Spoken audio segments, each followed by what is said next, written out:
Mo kí gbogbo wa pátápátá káàbọ̀ sí ìkànnì wa yìí. A máa tó bẹ̀rẹ̀ ní ìṣẹ́jú méjì,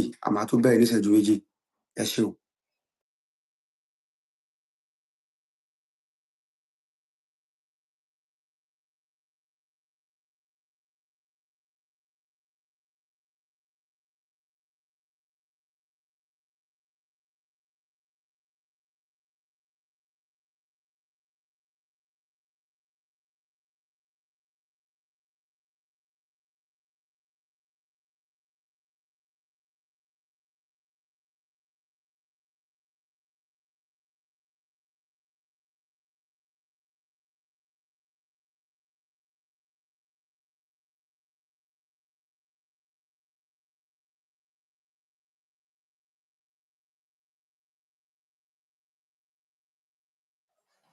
Don't worry.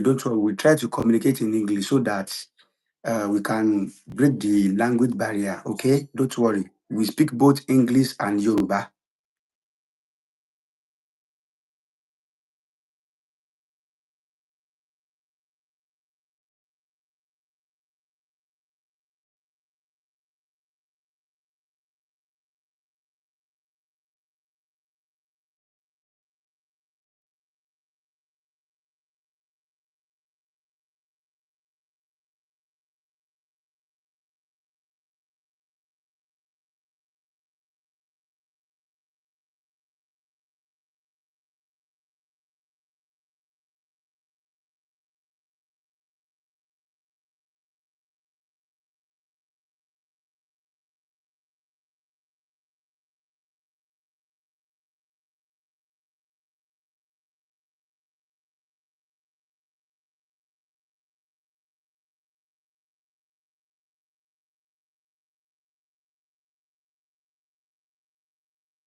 Mo kí gbogbo wa káàbọ̀ sí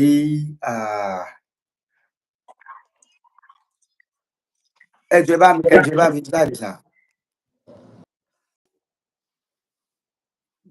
Mo kí gbogbo wa káàbọ̀ sórí online Ifa Class wa yìí. Mo kí ọkùnrin, mo kí obìnrin, mo kí ọmọdé ilé, mo kí àgbàlagbà, mo kí ọba, mo kí ìjòyè.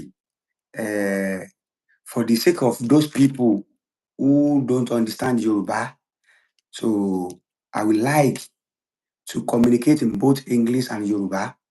So I welcome each and every one of you to this our Ifa class.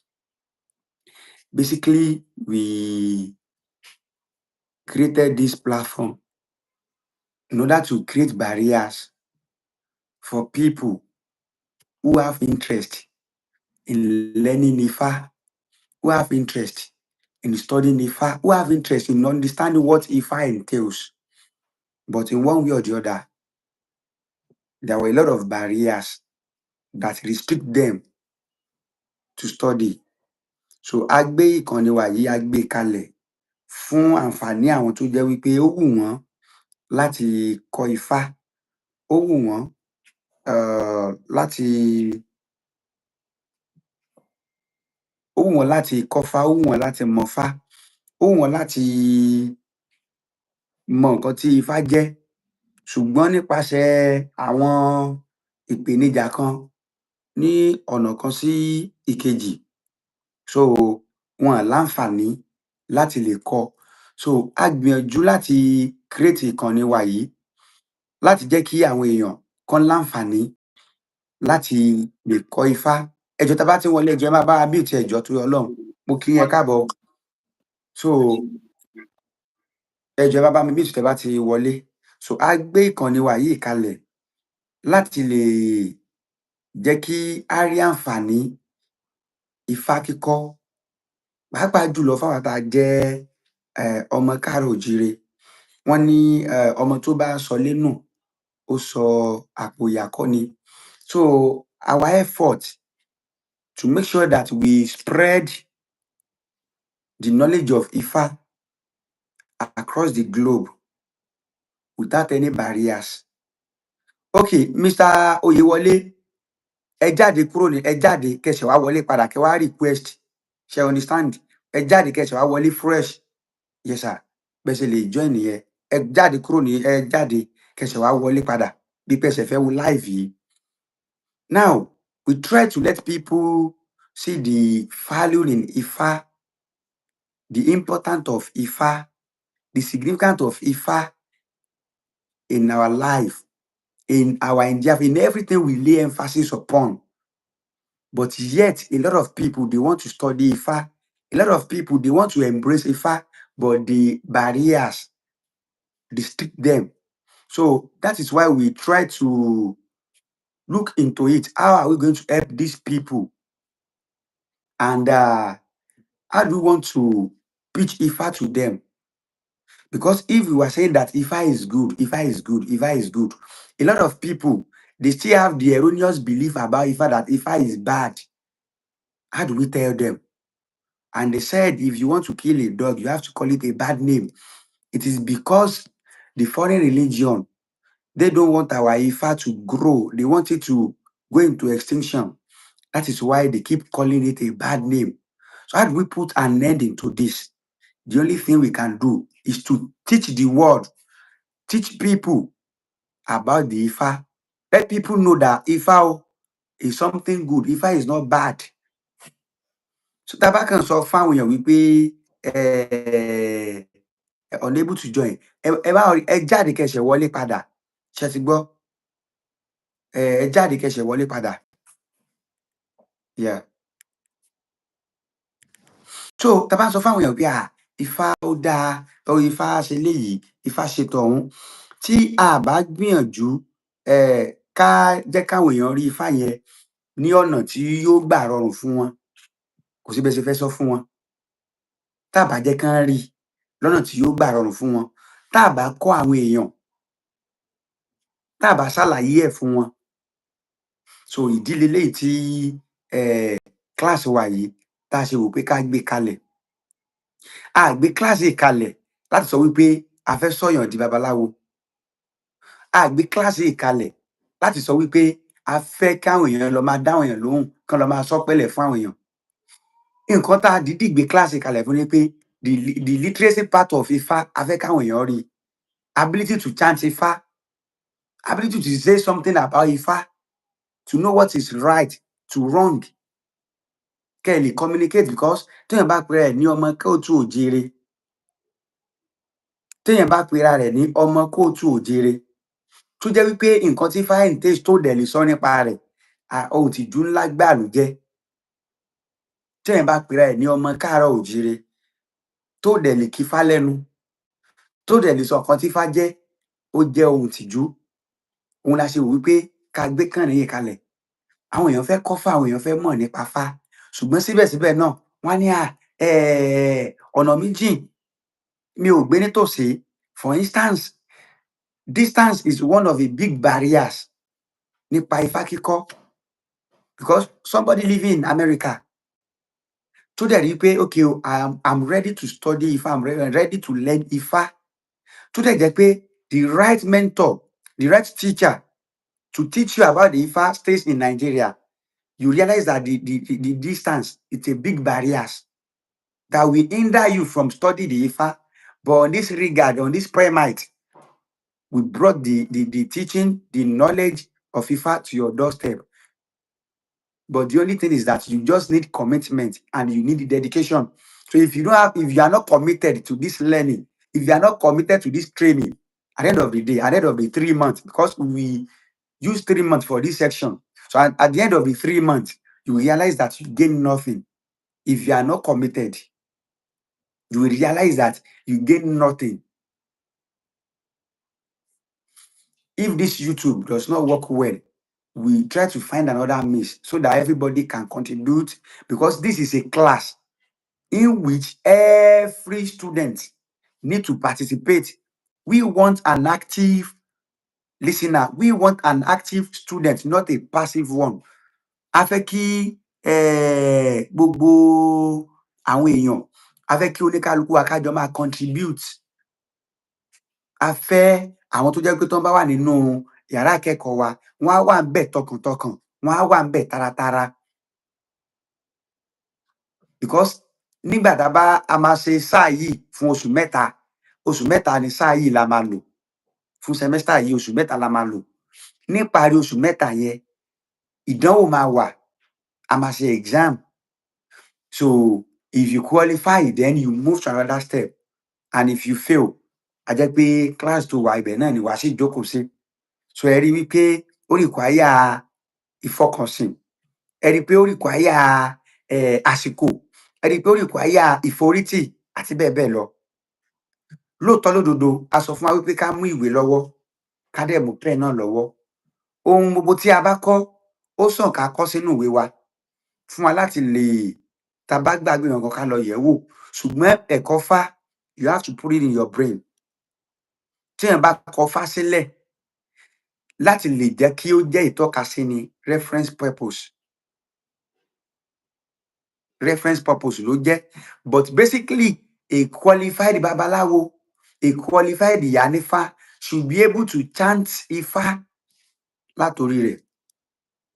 Not that you want to chant Ifá and you started looking at book. It is not acceptable.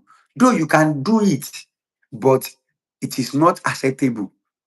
And that is why, that is the one of the mechanism that we practice. And we related it to a Yoruba lexicon that said, "Àìgbọ́fá là ń wòkè, Ifá kò sí ní párá." It is a novice babaláwo that anytime that he wanted to chant Odo Ifá, he'd be looking at the roof. If you really know what you want to chant, you don't have to look anywhere. Immediately the Odo Ifá come out, then you started chanting it.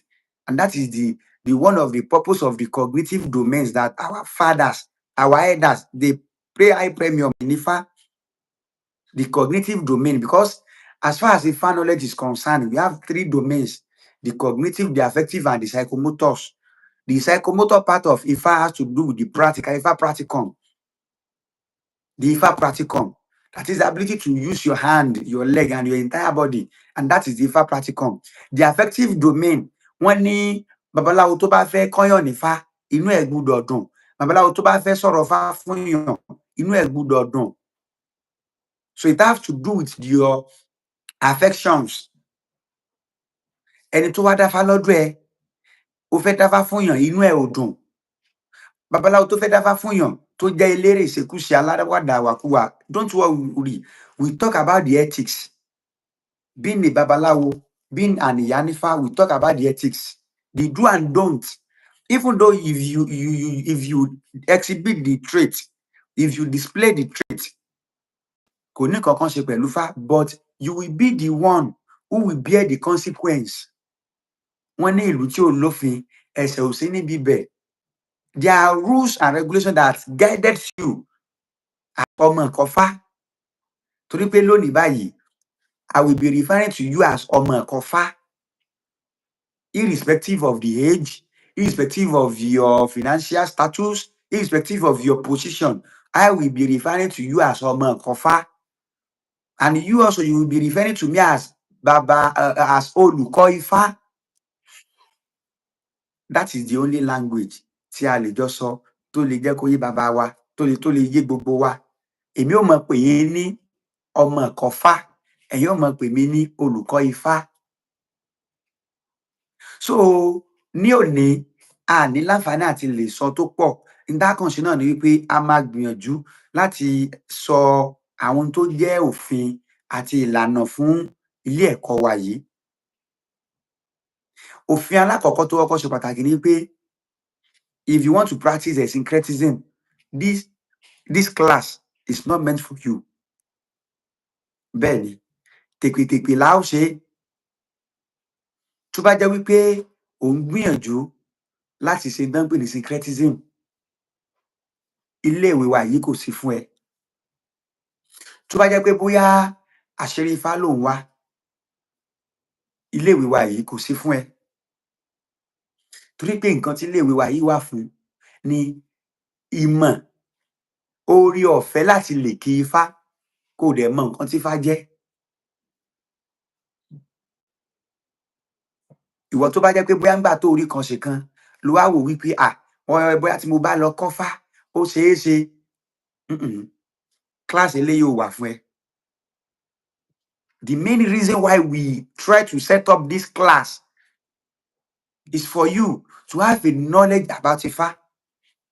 At least for you to uplift yourself spiritually. At least to know your source. At least to know what Ifa entails. So if you now think because you are jobless, because you don't have something to do, you don't have work, and you realize that if you learn Ifa, you can be using that to take care of yourself. No, this class may not provide such an opportunity for you. Ẹ má bínú. This class may not provide such an opportunity for you. But what tó bá jẹ́ wípé because you fall in love with Ifa, you really want to learn Ifa, you really want to know some things about Ifa, and there are some barriers that limit you to enjoy such an opportunity, this class is for you. This class is for you. Ṣùgbọ́n tó bá jẹ́ wípé torí n tó jẹ tó rí ló sọ àwọn kékeré o tí n bá kọ́fà ó ṣeé ṣe. No, this class kò lè serve purpose yẹn fún ọ. Class yẹn kò lè serve purpose yìí fún ẹ. Ní lórí dashboard wa.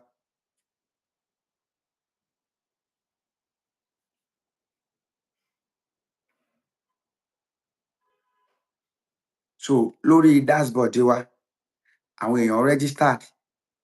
A dẹ̀ fi ń dá lójú wípé at the end of the training, a máa wà certified.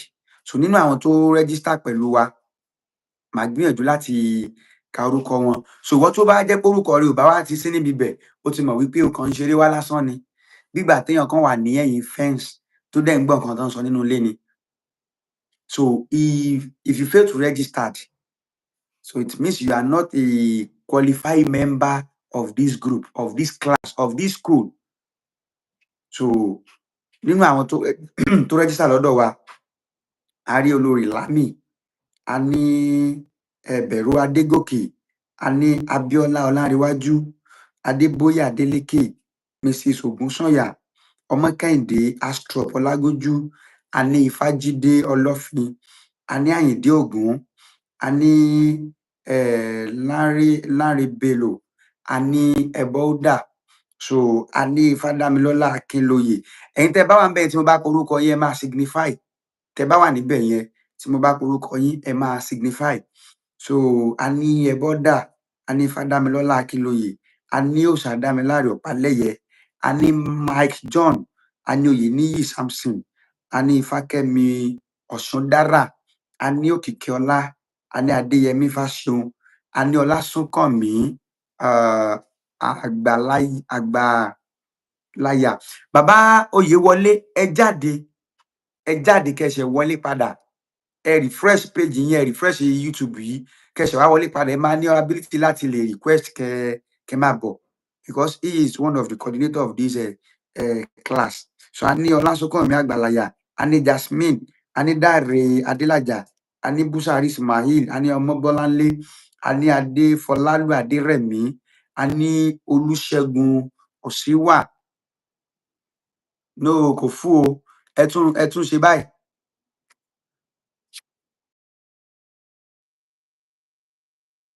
Fún o. So a ní Olúwaṣẹ́gun Òṣìwà, a ní Òrìṣàtókẹ́, so a ní Fọláṣadé Azeez Bùsáyọ̀, a ní Adéyẹmí Abbas, a ní Ifákẹ́mi Ọ̀ṣùndára Àjọkẹ́, a ní Ọláifá, a ní Ọlálékan Àkàndé. Ẹni tó bá ń porúkọ ẹ̀ tó bá wà ń bẹ̀ yẹn ẹ jọ̀ọ́ ẹ máa signify. Yeah. A ní Omilọ́lá Àwòyé, a ní Dámiláre, a ní Odùtán Abíọ́dún Raviu, a ní Quadri Mohammed, a ní Ẹwà Òrìṣà, a ní Adétòkunbọ̀ Ògúnjúìbà, a ní Ọmọládé. Yes, ẹ káàbọ̀ sà. A ní Mọ́yọ̀sọ́rẹ́ Òní, a ní Agbájé Báwádé, ẹ káàbọ̀ sà. A ní Àìná, a ní Ifátókí, Ọyádélé Tósìn, a ní Bánkọ́lé Adédọ̀tun, Babátúndé Owólabí, Awódoyin Fatai, a ní Ọ̀ṣọ́ Ọláọmọ. If I've mentioned your name, try to say present there. Thank you. A ní Abíọ́lá Bólúwatifẹ́ Akínwándé, a ní Sunday, a ní Ayọ̀ Òtúyẹ̀lú, a ní Akínsọ̀lá Olúbùnmi, Bólúwatifẹ́ Ìṣọ̀lá, Abdulrasaq Rokibat Fọláṣadé, a ní Lawal Abiodun, a ní Ayọ̀ọ́lá Àyànfẹ́, a dẹ̀ ní Ajéwùnmí. So these are the registered members, a qualified members, a certified member of this school. You can't register again because the registration has closed. So we have 67 members, 67 students. So any other person tó bá fẹ́ máa wo nǹkan tá à ń ṣe, don't worry, you can just be watching it, but you won't be certified. Ẹ má bínú. You won't be certified. You won't be certified. So ó dàbí ẹni tó kàn lọ sí school tí ò sí registration ni. So ṣe mọ̀ pé at the end of the day kò ní sí ìwé ẹ̀rí kankan tó fẹ́ gbà. Kò ní sí ìwé ẹ̀rí kankan tí ó fẹ́ gbà. So kí n tó tẹ̀síwájú nínú àwọn ọ̀rọ̀ mi, so one of the coordinator of this school, Babaláwo Oyèwọlé, so ẹ bá mi ṣí máìkì yín kẹ́yìn náà address àwọn èèyàn wa. Ẹ ṣeun. Ẹnlẹ́ o, ẹ káàárọ̀ o. Ẹ jẹ́ kéde yẹn jẹ́ àmúlòmọ́lá torí àwọn èèyàn tó gbọ́ Yorùbá dáadáa. Ok, mo ti gbọ́. Akinyo, thanks for coming to this class. This class has been designed to actually teach you everything or any questions you guys might have regarding Ifa, because this is going to be an in-depth class where you will learn Ifa, you will learn the historical perspectives of the Yoruba people, you will learn what it entails to be an Onisese, you will learn what to be an Omoluabi, but the goal of this class is also to give you the necessary tools to live your life in a peaceful manner and in a way at which you can also understand where you are coming from, where you are going, and how to live peaceful with nature. But remember, this is a beginner class. This class will not make you a Babalawo or a Yanifa. And this class is not to turn you to, what's it called?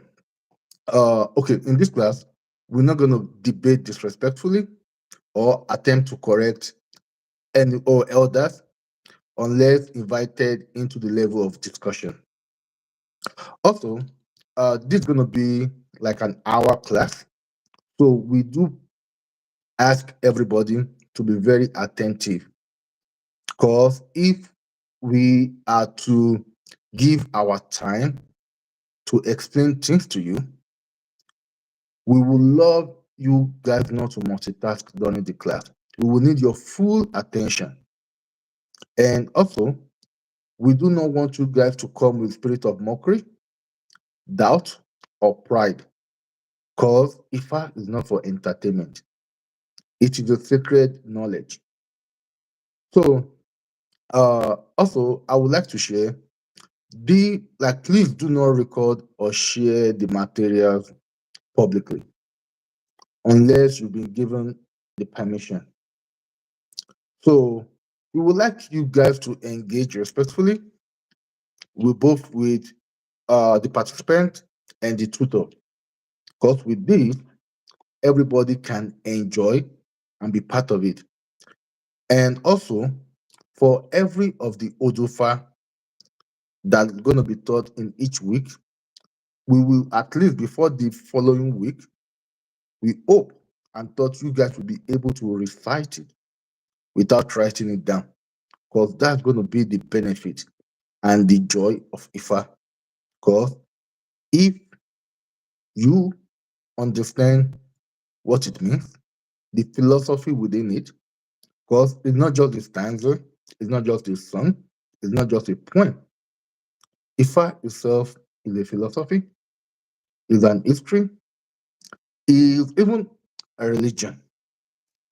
So everything is encompassed in Ifa, and we hope you come with an open mind to learn in this journey, because this is a journey.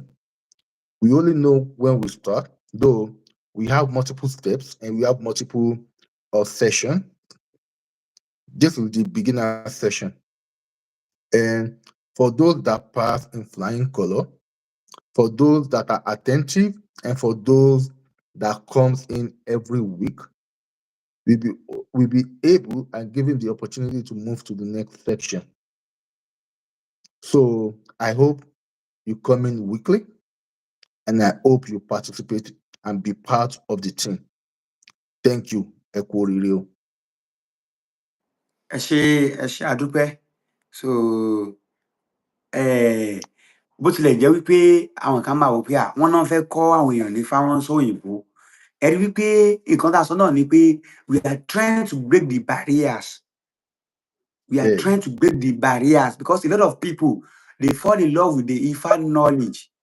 They fall in love with the Ifa philosophy, but the only hindrances that hinder them from achieving the aims and objective, from having the philosophy, having the science, having the knowledge of Ifa is the language. So here on this platform, in this our citadel of learning, we try to be doing mix up. Wọ́n ní báyìí ní ṣe nǹkan mi ò pani lórúkọ dà. We will be trying to do the both language. A máa máa sọ Yorùbá, and at the same time a máa máa sọ Òyìnbó. So if we chanted Ifá, we try to break every stanza, we try to break it down so that for the people who don't understand Yoruba, by the time we try to break it down, they will be able to understand what we are trying to say. Torí pé kò sí àǹfààní kankan tá a fẹ́ gbà ṣe babaláwo tá a dẹ̀ tún kàwé. We should be able to exhibit, we should be able to display the ability to make sure that we try to catch everybody along. We try to put everybody along. Not that we try to marginalize some people, we try to subjugate some people because they can't understand Yoruba.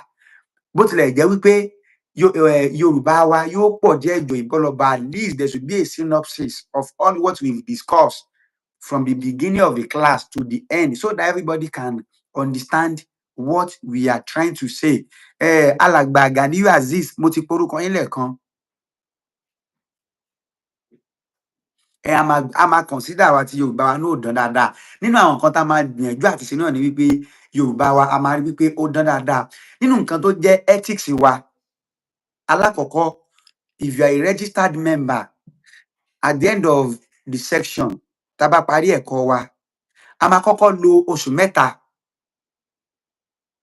For the beginning, we will spend 3 months. Oṣù mẹ́ta. So at the end of the 3 months, exam máa wà. Because after the teaching and learning processes, there should be test. There should be an evaluation. Let me put it like that. We try to evaluate ourselves. Does learning take place or not? Ṣé ààrẹ kọ̀kọ́ àbí ààrẹ kọ̀kọ́? At the end of the section, we will try to evaluate each and every member of this our citadel of learning. Am I evaluate ara wa? So if you qualified, then you move to another stage. If you fail, you retain. If you fail, why retain you? Because we want everybody. So because we want everybody kó jẹ́ ambassador rere fún wa lẹ́niwẹ̀ tó bá dé. Àfi àwọn tó jẹ́ wípé tó bá fẹ́ kí ifá, wọ́n á ṣe máa wo fóònù. Níbi ẹ̀kọ́ fá wa tá bá ti bọ́ sí agbọ̀ndàn ìgbà tá bá fẹ́ bẹ̀rẹ̀ sí ní máa rán wa ní ifá. A máa ṣe ẹsẹ̀ méjì méjì, 2 verses from each odò fá. 2 verses. A dẹ̀ fẹ́ kí every member, every student of this our learning gathering to be able to boldly say, mo lè kí ẹsẹ̀ méjèèjì yẹn. Bẹ́ẹ̀ ni, láì dẹ̀ ní wòwe, láì ní wòwe, láì ní wòwe. So òfin alákọ̀ọ́kọ́ ni wípé wíwá rẹ sí class ó ṣe pàtàkì. A máa ṣe class wa ní every Sunday, ẹ̀kan lọ́sẹ̀ náà la máa ṣe. Because kò sí nǹkan tá a fẹ́ gbà nínú pé a ṣe class lónìí, a ṣe lọ́la, sáwọn èèyàn ò ní jẹun ni, ṣọ́ọ̀ ní ṣiṣẹ́ ni. So ẹ̀kan lọ́sẹ̀ náà ni. So the period that we set aside for our class is just once in a week, and which will be every Sunday between hour of 12 to 1, just 1 hour. The duration is 1 hour. I believe within that 1 hour, if you can evaluate yourself, you will realize that you will achieve a lot. And if you are an active listener, if you are committed to this class, I'm sure that within 1 hour, you will achieve even more than that 1 hour. If you know what you are doing, if you are not here for jamboree affair, if you are not here facing what is not supposed to be, you will surely achieve. You will surely achieve. So your presence is very, very important, because we will be marking attendance. Because attendance is part of your continuous assessment. We want discipline. Your attendance, it is part of your continuous assessment. In fact, it carries 50%. It carries 50%. Àmà wo bí interface YouTube bí ìbá ṣe rí, tí ò bá wà familiar dáadáa, we try to see if we move to another app. Because we want an active listener. We want every member of the class to contribute. We don't want a passive member. The reason why we are trying to use YouTube is that after the class, you can easily go back, play back, listen to what we've discussed. That is the reason why we are using YouTube. So if we realize that the interface of YouTube is not good, it's not making sense, we can easily go to another app. We can easily do that. So another ethics, ni wípé assignment, we will be giving that assignment to every member of this class, and failure to do your assignment, ẹ má jẹ́ kí n sọ wípé you will have to terminate your studentship. Ẹ má bínú, tó bá ti ṣe assignment ẹ, nígbà bá ní kó ṣe, tó bá ti ṣe, ó rọrùn fún, because this opportunity, it is free. So if I can now dedicate 1 hour for you and you are not ready to pay back, and how do you pay? Is to focus, is to be committed, is to follow the guidelines. So tá bá fún wa ní assignment, I gbọ́dọ̀ make sure pé a ṣe. And there will be test every 2 weeks. If tá bá ti kọ́ lọ, test máa wà níbẹ̀ o. Because we don't want to produce an half-baked Onifa. We don't want to produce an half-baked. We want your knowledge to be deep, not shallow. Àwọn àgbàlagbà dẹ́pọ̀ wọ́n ní tó bá lọ sóko, tó bá ní lọ sóko, bọ́ sóko tó kó sílẹ̀. So we are not forcing anybody to join this.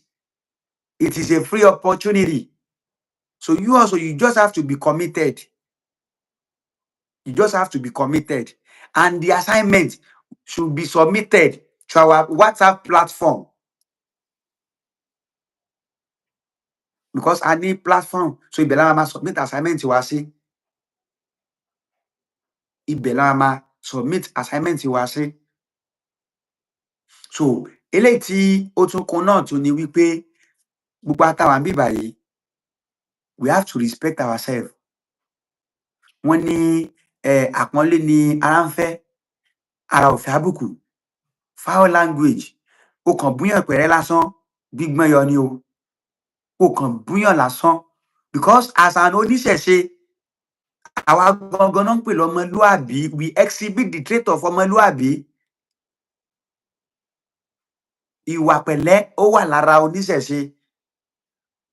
Ọ̀rọ̀ kò bá kùn gbé, a ò fẹ́ kẹ́nìkan kan sọ síra ẹni. Foul language will not be allowed. If you have anything that is bothering your mind, you can easily drop message. You can easily type it sínú WhatsApp platform wa. Ju wípé kó wá sọ̀rọ̀ kò bá kùn gbé ọ̀rọ̀ àbí ọ̀rọ̀ àlùfànṣá. Then if we are doing our continuous assessment, tá bá ń ṣe test wa, tá bá ń ṣe CA wa, ó máa require ká ṣí ojú, ká sọ̀rọ̀. Tá bá rẹ́nìkan tí ò kí fá dáadáa, don't play with anybody. Ẹ má fẹ́ nìkan kan ṣe yẹ̀yẹ́. We won't allow that. Bí ẹ bó ṣe kí fá, ẹ wo bí ò ṣe kí dáadáa. We won't allow that. Ẹ má gbàgbé wípé 3 domains ni ẹ̀kọ́ fá wà fún. The psychomotor domain, the affective domain, and the cognitive domain. The affective part ibẹ̀ ó ní ṣe pẹ̀lú emotional wa.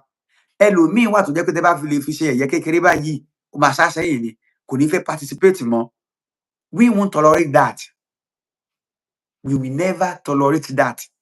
Tẹ́ni ẹ bá kí fáyẹ̀ tí ò bá kí dáadáa, ẹ má worry, ẹ fi dá wa. We know how to tackle that.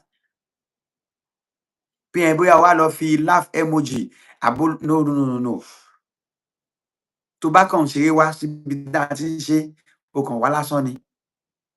So àwọn tó jẹ́ the coordinator of this our program, wọ́n ti jẹ́ ká mọ̀ wípé the next class wa kò ní wá sórí YouTube. A kàn fẹ́ lè ṣe ìpolówó, kò ní wá sórí YouTube. So that ẹ̀yin tí àwọn tí ò registered, wọ́n á lè mọ̀ wípé they miss a lot. Because àwọn èèyàn ti rò pé kí láǹfààní pa register, ṣùgbọ́n òun ni wọ́n ń ṣe fún àlàáwò yìí. No, we'll be moving back to Telegram. So a dẹ̀ ti mọ̀ pé ní Telegram wa 67 students àwọn la fẹ́ rí. So after 3 months, another admission tún máa jáde síta. Bẹ́ẹ̀ ni, we'll be moving back to Telegram. Torí mo ti rí táwọn èèyàn ti ń kọ́ lábẹ́ pé ní comment section wípé kò important bí pé báwo ṣe register yẹn. So we'll be moving back to Telegram. So lọ́jọ́ Sunday, next class wa orí Telegram ló ti máa wáyé. Eléyìí kàn jẹ́ bí introductory part ni. So ní paríparí rẹ̀, gbogbo wa ọmọ ìyá kan náà gbogbo wa. Ọ̀gbọ̀gbà la wà lò lórí. Èmi tí mo jẹ́ olùkọ́ fá wa lónìí, it is just an opportunity.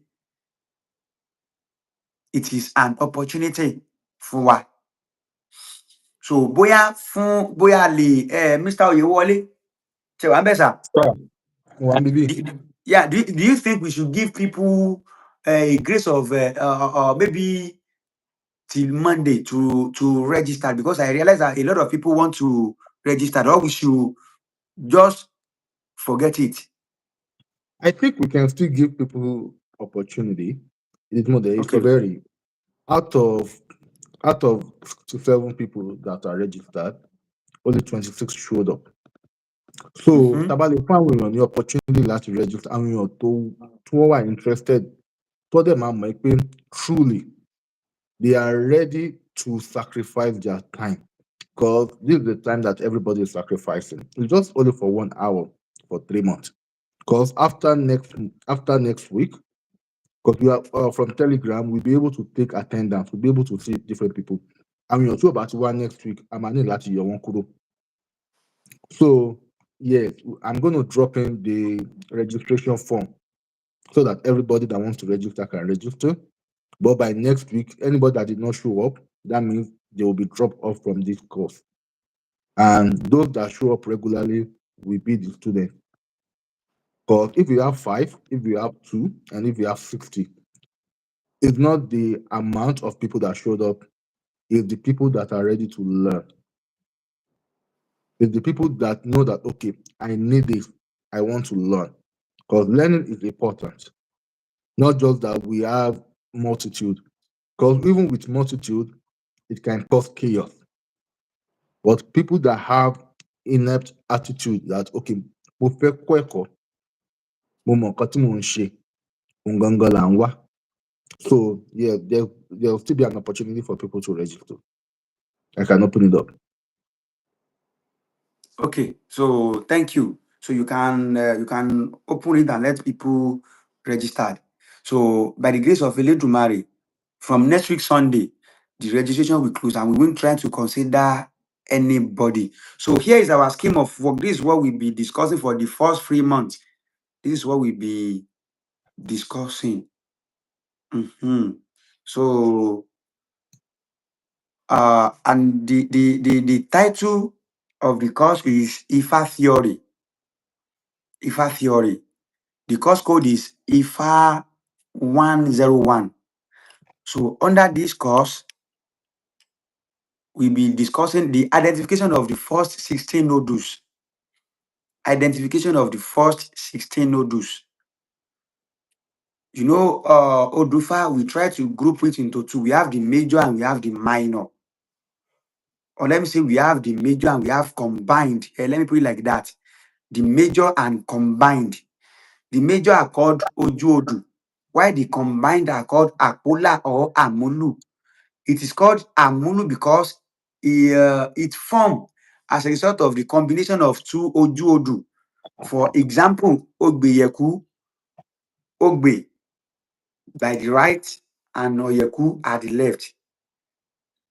Cut together to be Ogbe Oyeku, meaning that Ogbe combined with Oyeku to form Ogbe Oyeku. So as far as this course is concerned, we try to emphasize on identification of the first 16 nodules, which is the major, the first 16 nodules. How can you identify them? Even with Okpele, if you see it with Okpele, how do you identify them? From Ifa divinatory board, Okmanfa, how does it look like? What is the variation that exists between the way we represent Ogbe with Okpele and how we represent them with Okmanfa? What is the variation? What is the similarities? What is the difference? So how do you identify? So the first thing we do is the identification of the Odufa, the first 16 Odufa. And this first 16 Odufa serve as our alphabet. Àwọn ló dàbí alphabet wa. A, B, D. Please come back, sir. I mean the course code. The course code is Ifa 101. Ifa 101. That is the course code. And the course title is Ifa Theory. Ifa Theory. Ifa Theory. Yes, Ifa 101. So, and under it, the first thing, the first topic that we'll be discussing is identification of the first 16 Odufa. Òun la máa kọ́kọ́ sọ. Because these 16 Odufa, àwọn ló dàbí alphabet wa. A, B, D, A, F, G, B, E, àti bẹ́ẹ̀ bẹ́ẹ̀ lọ. Téèyàn ò bá ti mọ A, B, D, téèyàn ò bá ti mọ alphabet, can you spell it, please? Spell what? Ẹ jọ̀ọ́ má bá mi kọ sí Baba, comment section. Yes, sir. èèyàn kan béèrè pé what about ẹ̀rìndínlógún? We will not be discussing ẹ̀rìndínlógún. We focus on Ifa, so we are not discussing ẹ̀rìndínlógún. Though we can just Ẹ̀rìndínlógún is part of Ifa, but Ifa is in depth. bẹ́ẹ̀ni ẹ̀rìndínlógún it is a fragment of Ifa. Ifa. It is a fragment. But by the time we are trying to discuss, we surely talks about ẹ̀rìndínlógún, but not an in-depth. Yeah. Because there is no way we talk about Ifa without talking about the divinatory system. In our platform, I will drop a materials that I want everybody to read before the next class. I will drop a materials. The divinatory system. We have many divinatory systems. We have Ikefa, we have Opele, we have Agbiba, we have Erufo, we have palmist. OG. Some people make a divination through with the palm. Some people use water as a medium of conducting a divination. So in that course materials, you will read it. So in our next class, that is where we will be starting the class. I will drop it in the platform so you can read the materials. So we surely talk about it logo, but not as much as you want. We just talk about it briefly. So the identification of the first 16 node will serve as our alphabet. If you don't know A, B, C, D, it will be difficult for you to know A for apple. It will be difficult for you to know E, G, G, egg. Because if you look at E, G, G, egg, the combination of alphabet E plus G, that is what gives us egg. So if you don't know the first 16 node, it will be difficult for you to know what Ifa is all about. So that is why it is important. As far as this our learning is concerned, we'll be using a pattern from simple to complex. From simple to complex. So if you find it difficult to understand the simplest part of Ifa, it will be difficult for you to understand the complex part of, because Ifa is complex. There's a complexity in Ifa. Ifa is broad. Ifa is infinity. So that is the first thing to be discussed. Please try to note it down. Then after that, the naming of the rest 240 Odufa, because the total number of Odufa is 256. 256 ní gbogbo Odufa. 256. So the first part, which is the 16, tó bá mọ 16 yẹn, it will be difficult for you to know the remaining 240s. It will be difficult. Tó bá ti mọ 16 yẹn, to know the remaining 240 Odufa, it will be difficult. So a máa kọ́kọ́ ṣe alákọ̀ọ́kọ́, the identification of the first 16 Odufa. Tá bá ti mọ̀ yẹn tán, a máa wá lọ ṣe the remaining 240. So the identification of the remaining 240 Odufa. Ṣé rí pé iṣẹ́ gidi ló ń bẹ fún wa? Láfítà tá bá ti mọ̀ yẹn, a máa bọ́ sí Ifá kíkọ́. A máa bọ́ sí Ifá kíkọ́. Now, a ti identify Èjìogbè. A mọ̀ bí are we going through Ọ̀yọ́? We are going through Ọ̀yọ́. We are going through Ọ̀yọ́. Yeah, I understand. We are going through Ọ̀yọ́ because the Ọ̀yọ́ system of Ifá ó pọ̀ ju the Èkìtì system or Ifẹ̀ system. Ó pọ̀ jùlọ the system, because tá bá ní ká wò, the system that Ọ̀yọ́ people follows, that is the system that Ifẹ̀ the system that Òṣogbo people follows it, the Ìbàdàn people follows it, the Lagos and the like. So àwọn tó follow rẹ̀ pọ̀, wọ́n follow system yẹn. So a ní follow ti Èkìtì system. So yé wa, mi sọ pé Èkìtì system know that, but a fẹ́ try láti ṣe ni pé so far tó jẹ́ wípé the large number of people that operate the system ó pọ̀ ju àwọn tó jẹ́ wípé wọ́n follow ti yẹn lọ. So eléyìí táwọn èèyàn tó ń pọ̀ wà ńbẹ̀ yẹn, òun ni ká ṣe. Ìjẹ̀bú follows the Ọ̀yọ́ system. Yes, Ìjẹ̀bú follows the Ọ̀yọ́ system. Ìjẹ̀bú, Ìbàdàn, Èkó, everybody they follows the systems. Don't worry, it is just the arrangement. It is the same pattern, but the arrangement differs. The arrangement differs, but the same chanting system, the same pattern, the same symbol, the same sign. Béjìogbè ṣe rí ní Ọ̀yọ́ náà ló rí lágbàáyé. Béjìogbè ṣe rí ní Èkìtì náà ló ṣe rí ní Ọ̀yọ́, àti bẹ́ẹ̀ bẹ́ẹ̀ lọ. Bí ìka méjì bó ṣe rí ní Èkìtì, bẹ́ẹ̀ ló rí lágbàáyé, but the arrangement, títò, òun ló show variation at some point. Do we understand that? So after that, we try to move to Ifá kíkọ́. We move to Ifá kíkọ́. So the point of Ifá kíkọ́, everybody just need to be attentive. We need to be committed. We need to be an active listener. àwọn máa kọ́ra wa ní ifá méjì méjì. And see, ẹ jẹ́ kí n tún sọ ọ́ lẹ́ẹ̀kan sí fún wa. This class cannot make you to be a babaláwo or ìyá nífá o. Literacy class ló jẹ́. Ability to read, write, chant ifá, make ìbọ, simple ìbọ, do ìwúre, tó pé ó ti ní lójú láti jẹ́ wípé ká jẹ́ ọmọ Yorùbá, kán ní ká ṣe ìwúre, ká má lè kífá sí lórí, ká má lè fífá tọ̀. Ẹ̀gbá follows the Ọ̀yọ́ system. So ó ti ní lójú ká jẹ́ ọmọ Yorùbá, ká ṣe ìwúre tán ká má lè kífá sí. Ó ti ní lójú ọmọ Yorùbá kó fẹ́ máa jáde lọ nílé rẹ̀ láàárọ̀ kó má mọ ìwúre tí ó ṣe, ìwúre tá a fi pa ọ̀nà mọ́. Èèyàn sọjọ́ bí, ká má mọ ìwúre tá a lè ṣe fẹ́ni tó ń sọjọ́ bí. Ẹni tí ọ̀fọ̀ ṣẹlẹ̀ sí tá a fẹ́ pàrọwà fún, tá a fẹ́ fún ní condolence greeting, tá a mọ irú fatality láti fi tu ẹni yẹn nínú. And ibi tẹ́ ti máa mọ̀ pa máa ń sọ wípé gbogbo èdè tá à ń sọ inú Ifá ló ti jáde, ibi tẹ́ ti máa mọ̀ leléyìí. Àwọn òwe wa kò sí béèyàn ṣe máa kọ́fá tó jẹ́ pé Yorùbá ò ní dá lẹ́nu rẹ̀.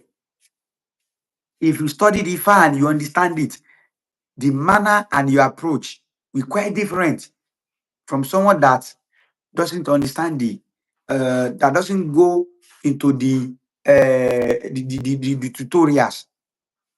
Ó máa yàtọ̀. So a máa bẹ̀rẹ̀, and kí la máa kọ́kọ́ ṣe pẹ̀lú kíláàsì wa yìí ni pé the 16 odù Ifá àwọn la máa kọ́. So nígbà tá a bá wá ṣe exam fún àwọn tó bá yege, they will migrate. Wọ́n á bọ́ sí the remaining 240s. A tún máa pín yẹn náà. So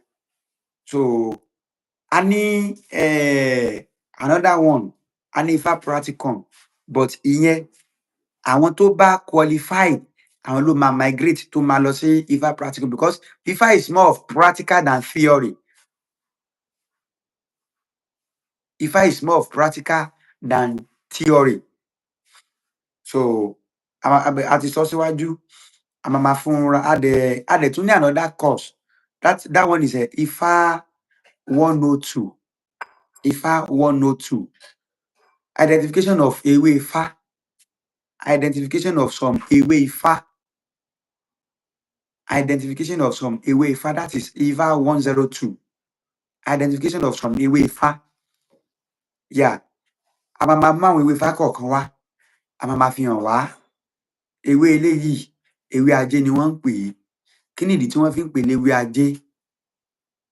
Kí ni àwọn adaptive features rẹ̀?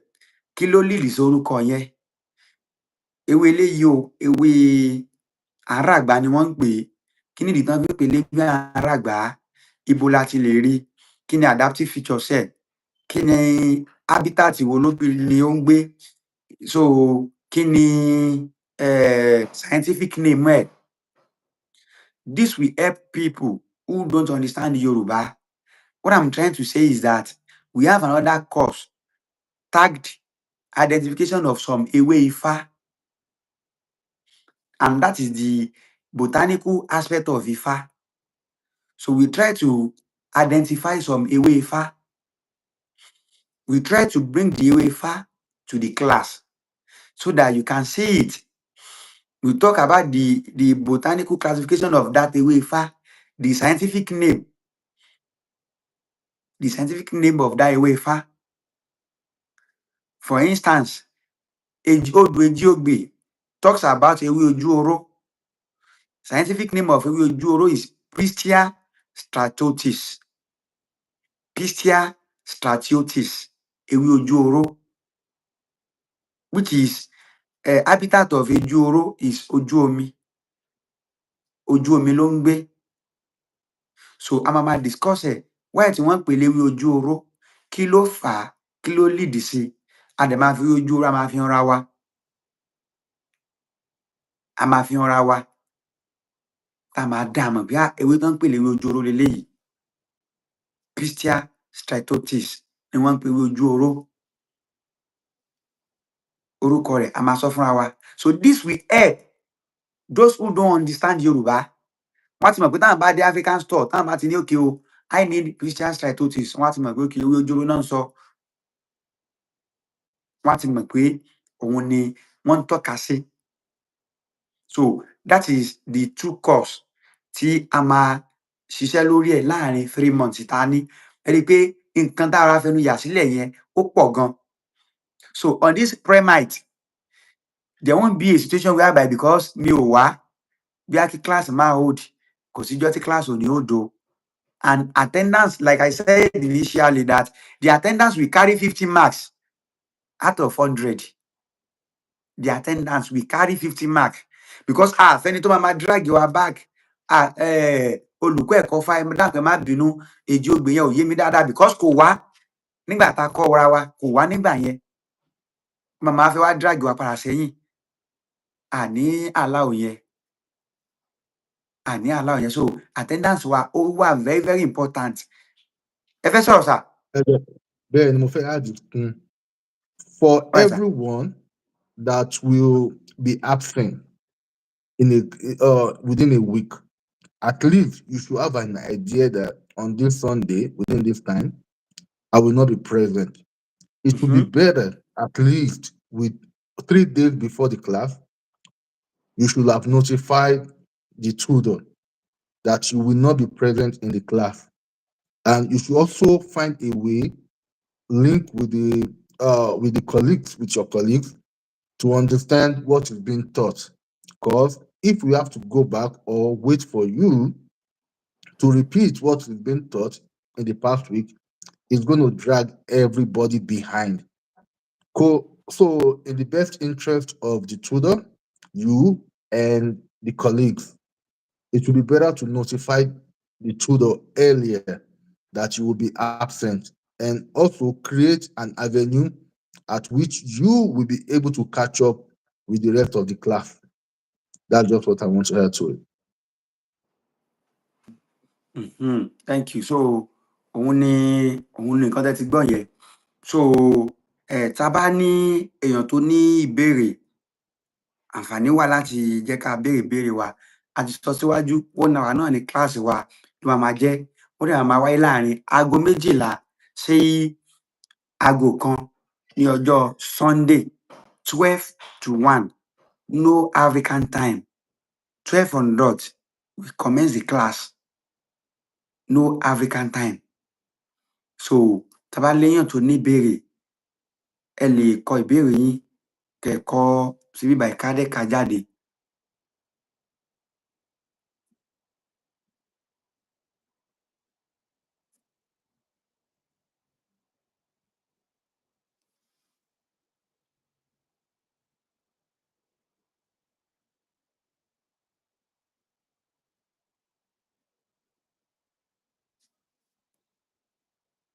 Link wo lẹ̀ ń dárúkọ mà?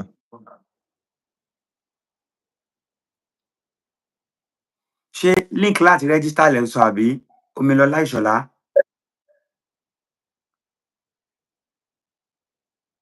Will the class be recorded on Telegram? Yes, it can be Yes. recorded. Okay, registration link. Okay. Now send the news to you.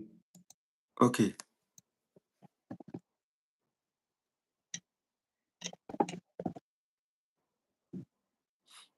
Òun nìyẹn. So ẹ jẹ́ ká register. I am unable to copy it here. Tẹ́ bá ti Okay, click, mo ó lè máa gbé lọ tẹ́ bá sórí wà Chrome lórí straight WhatsApp now. group. Tẹ́ bá wà lórí WhatsApp group, mo lè send it to WhatsApp group. Fáwọn share by this in there, ẹ kàn lè copy.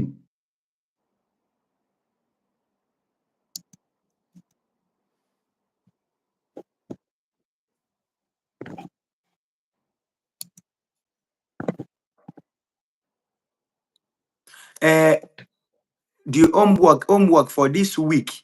So mo máa drop materials kan. So I'm going to drop a certain materials on our WhatsApp group. So everybody should just read it, then prepare for next class. And the content that the material contain is a definitory system. We have varieties of definitory system from I've mentioned it before. So just read it, then prepare. for the next class, because I will try to ask question, because there's something we call the entry behavior. If you want to teach a student, you have to try their prerequisite knowledge. Ọmọ tá a fẹ́ kọ́ ní now, ẹ máa kọ́kọ́ béèrè pé kí lorúkọ agboolé yín. Tó bá sọ pé agboolé Ẹ̀bẹ̀rẹ̀ lòun ti wá nìbàdàn, ṣe mọ̀ pé from there you will be able to now link it pé okay o, a noun is now a name of a place, animal, place or thing. Ó ti máa sáré understand ẹ̀.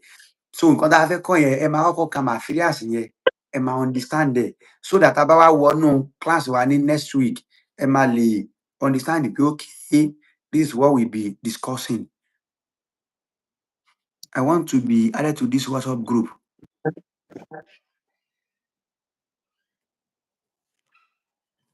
Nikki Oliver, I can't copy it, sir. You can just click on the link. It will take you to the browser. Then from there, you can do the registration.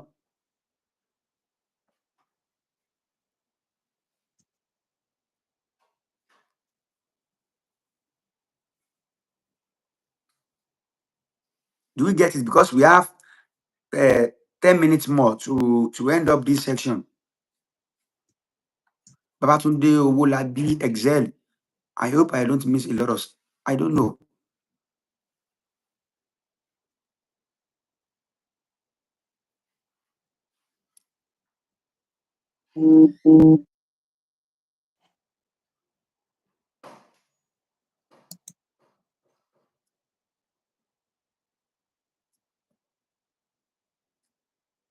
If you have question, please write it. I will read it out.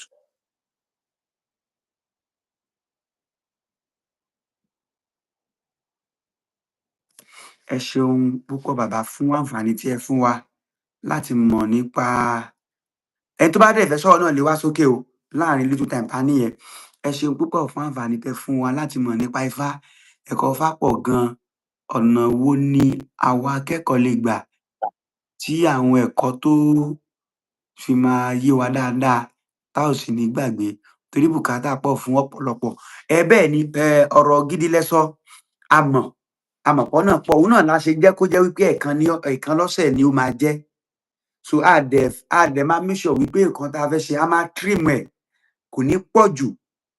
Tí ò bá ti pọ̀ jù, ṣé mọ̀, láàrin 8 days ó yẹ kéèyàn lè memorize ẹsẹ̀ méjì yẹn. Ó yẹ kó lè memorize ẹ̀. So òun náà la ṣe rò pé kí time yẹn kó má lọ jẹ́ ẹ̀ẹ̀mejì àbí ẹ̀ẹ̀mẹ́ta la máa ṣe class. Tó bá jẹ́ ẹ̀kan, a máa lè understand nǹkan tá a fẹ́ ṣe. Ṣó yé yín bẹ́yẹn? Then ẹ̀yin náà dẹ̀ gbọdọ̀ wà committed. Wọ́n ní àfọkànsí lóògùn ìsọ̀yè. Téèyàn bá sóògùn ìsọ̀yè tí ò bá fọkàn sí nǹkan tó ń kà, kò lè lọ síbì kankan. Ògùn ìsọ̀yè ńkọ́ bàbá? Do you think we need it? Ògùn ìsọ̀yè dà. Ó dá kéèyàn sóògùn ìsọ̀yè o. Ṣó yé wa?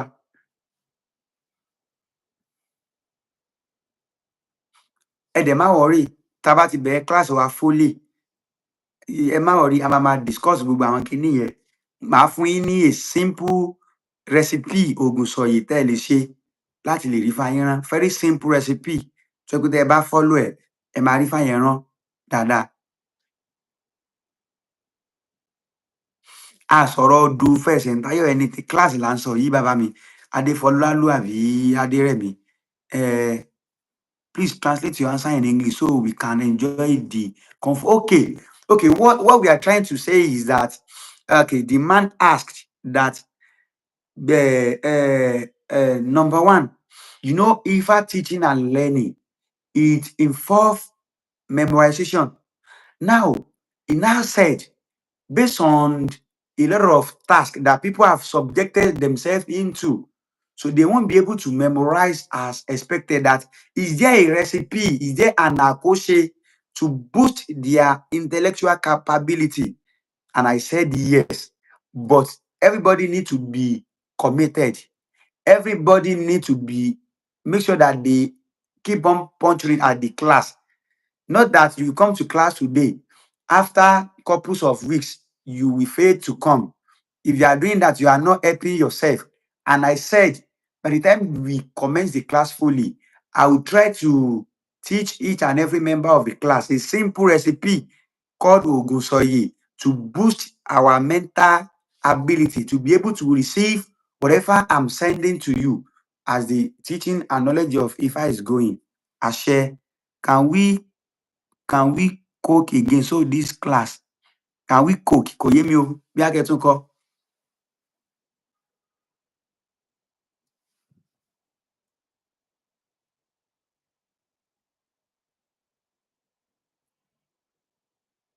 Hello, sir. I can't wait. Okay, sir. Okay, sir. Yes, sir. Èèyàn kan sọ nǹkan. All right. Only they said if a female learn Ifa, there's a probability that the Ifa won't let her have a stable marriage or relationship. That's a false notion.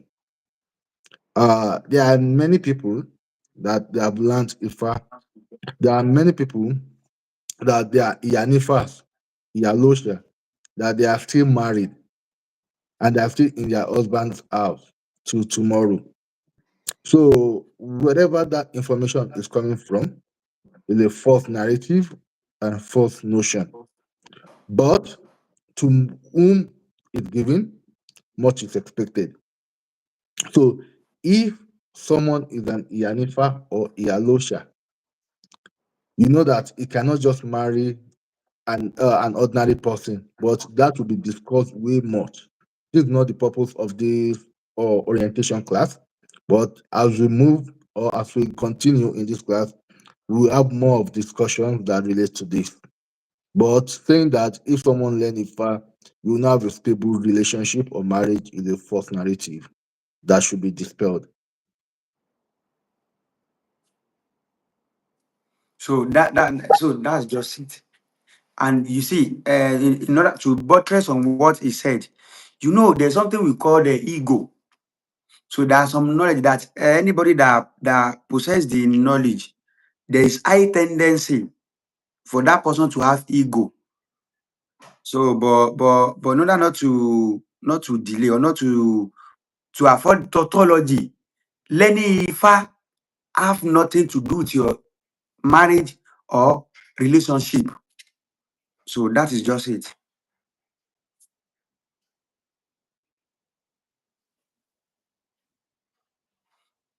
So if we don't have any other question, I would like to call up this class.